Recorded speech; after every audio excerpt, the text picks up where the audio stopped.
Bienvenido, Carlos. Estamos ansiosos por escucharte. Bueno, muchísimas gracias. He estado escuchando con muchísima atención eh, a esta suerte de presentación conmovida, esta suerte de presentación amorosa, esta presentación llena de política, de ternura, de lucidez. Celebro el manual, abrazo a Lucía y a Javier. Me siento muy honrado de que me hayan invitado en este contexto y que algo de lo que intentamos hacer en Pedagogía de las Diferencias produzca reverberancias, ecos, resonancias uh, y gestos absolutamente liberados de su punto de partida, que es lo que yo creo que más vale la pena cuando uno asume esta tarea, este oficio, este arte de educar, que es apreciar lo que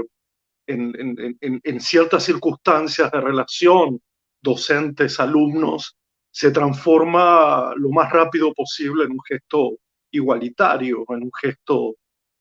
público que hace que lo que se pudo haber entendido como una propuesta, como un modo de exposición, como una forma de crear narrativas a propósito de lo educativo, de lo filosófico, de lo político, de lo literario, encuentre en otros y en otras autorías que vayan produciendo ese rizoma del cual tanto hablamos y tanto apreciamos como antimetodología, digamos. Yo no he sido nunca en mi vida amigo de los manuales, pero, pero sí que conociendo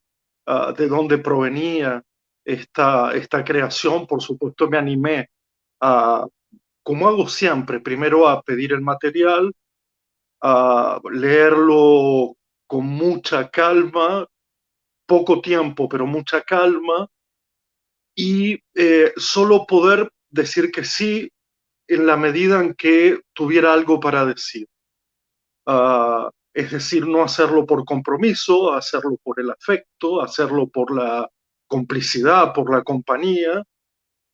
Y entonces apenas empecé a mirar el diseño mismo del manual, que como bien se decía recién, no parece un manual, no parece un manual, hay como recomendaciones muy al final y no son recomendaciones autoritarias, son como sugerencias, como secretos, como si me preguntaras y yo te dijera, y yo creo que hay que ir por aquí, pero porque me has preguntado, no porque creo que haya que hacerlo de esta manera solamente. Hay hay un diseño muy fuerte teórico, es verdad. Hay una reflexión muy intensa que yo creo que opera en dos sentidos, ¿no? Por un lado, opera en el sentido uh, de ser antiepocales, digamos, porque creo que aquí me voy a meter en un problema, que es que si los nuevos vientos que soplan corresponden a algo que podríamos llamar el campo de la novedad o el campo de la innovación, y yo lo voy a dejar en suspenso para inmediatamente retomarlo. Es decir, el manual no entraría en ese juego hipócrita y en ese juego comercial, y yo diría hasta incluso en ese juego irresponsable de poner una suerte de novedad en términos de innovación. Y si me esperan un poco voy a ser más preciso con lo que quiero decir. Uh, Al celebrar el manual, yo encontré seis detalles mínimos, pequeños detalles que me gustaría como subrayar, hacer con ustedes un ejercicio de subrayado como lector del manual. Y creo que de eso se trata, de no partir de lo que ya sabía o de lo que ya conocía antes de leer el manual, sino de poder participar de esta conversación como si hubiera nacido con el manual, como si ese fuera mi material a partir del cual yo pudiera tomar la palabra. Lo primero que quiero decir es que ah, se han necesitado, si no siglos, décadas, para poder hacer dos movimientos que el manual hace muy bien. Uno es el movimiento de la deconstrucción de la normalidad y el otro es el movimiento de la despatologización del cuerpo. Pero no solo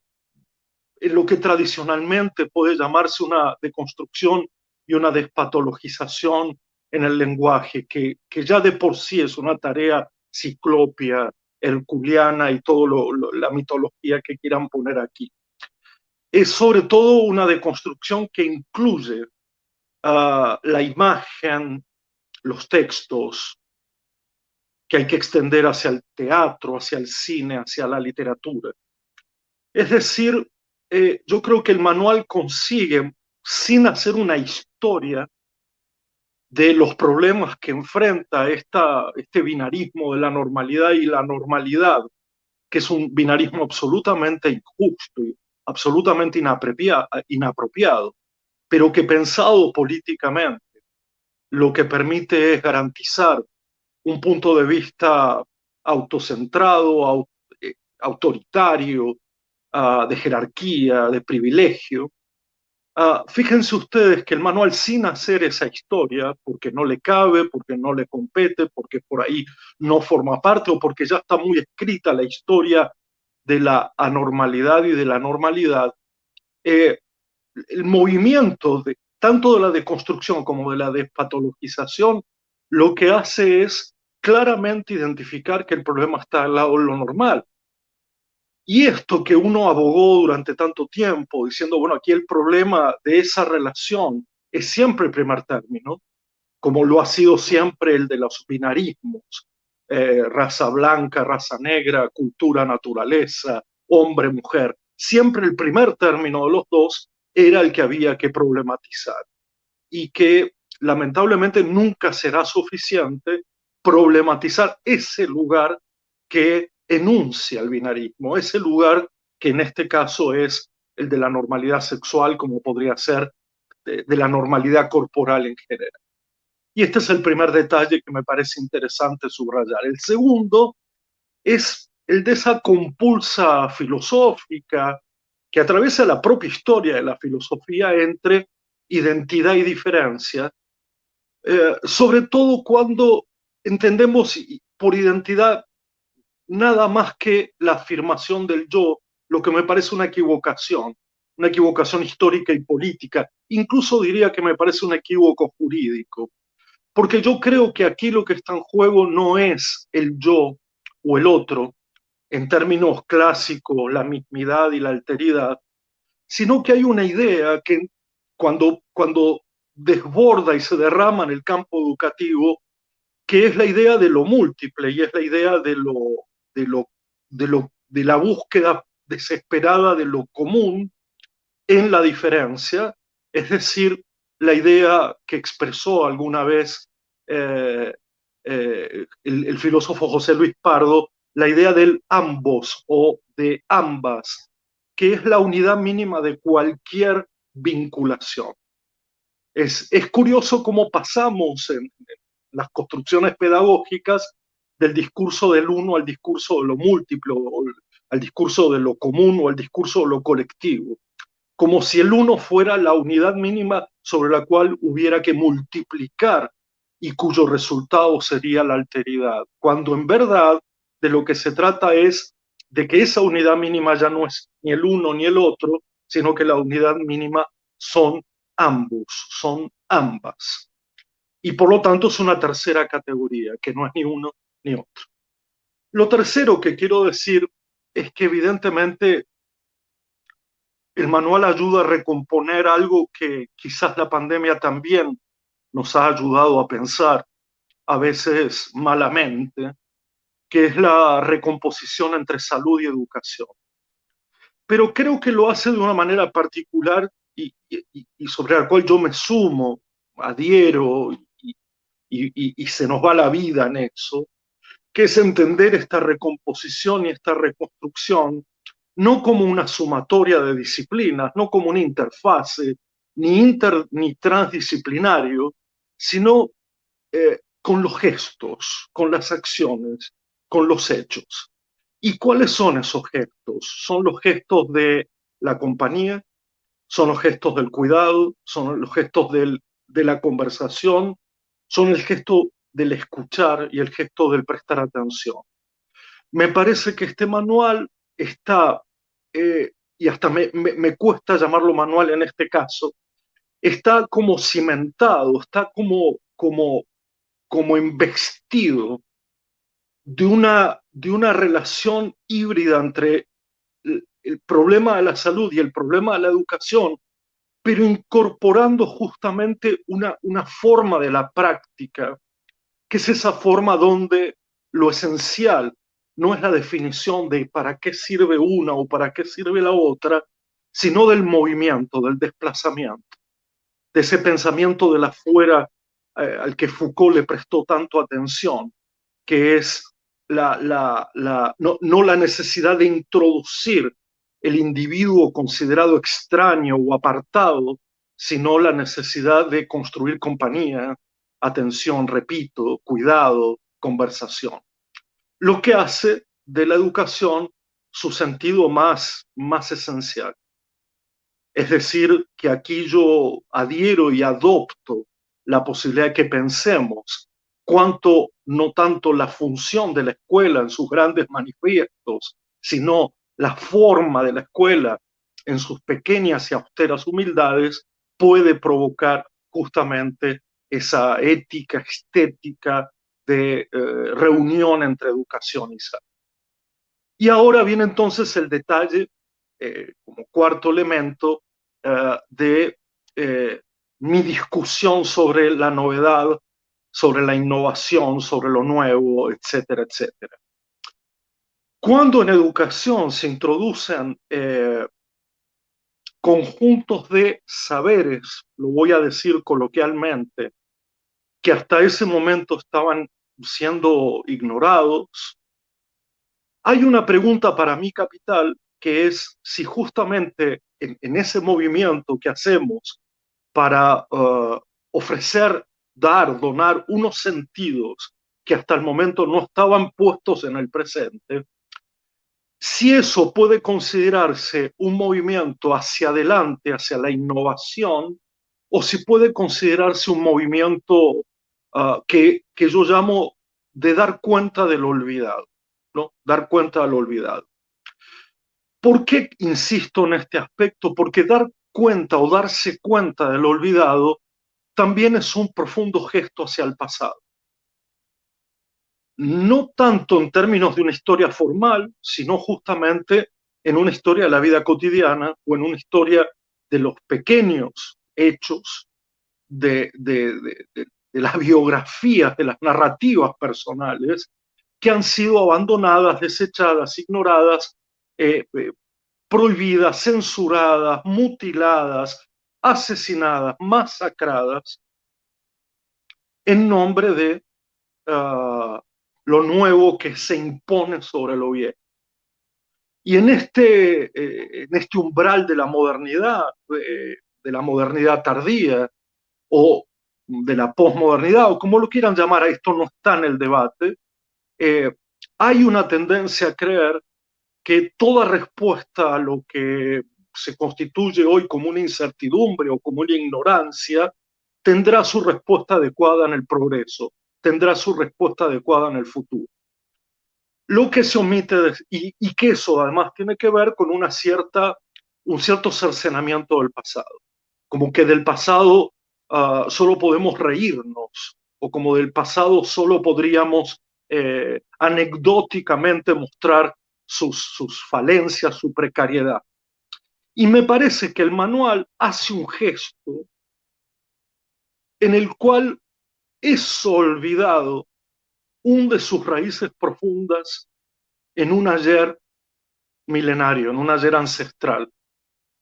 del cual no puede desprenderse. Y paso al quinto detalle. Yo creo que hay una diferencia fundamental que está muy bien matizada en el manual entre conocimiento y experiencia. ¿Qué nos ofrece este manual? Axiologías, clasificaciones, diagnósticos, o lo que hace es envolvernos en una historia corporal de lo vivido, de lo pensado, en fin, la propia experiencia, que se opone justamente al carácter de la designación, ¿no? Esa tendencia que tiene la academia a poner por sobre la narración el lenguaje de la designación. Y voy al final, porque al final hay algunas propuestas, como les comenté al principio, y entre ellas hay algo del problema del arte, eh,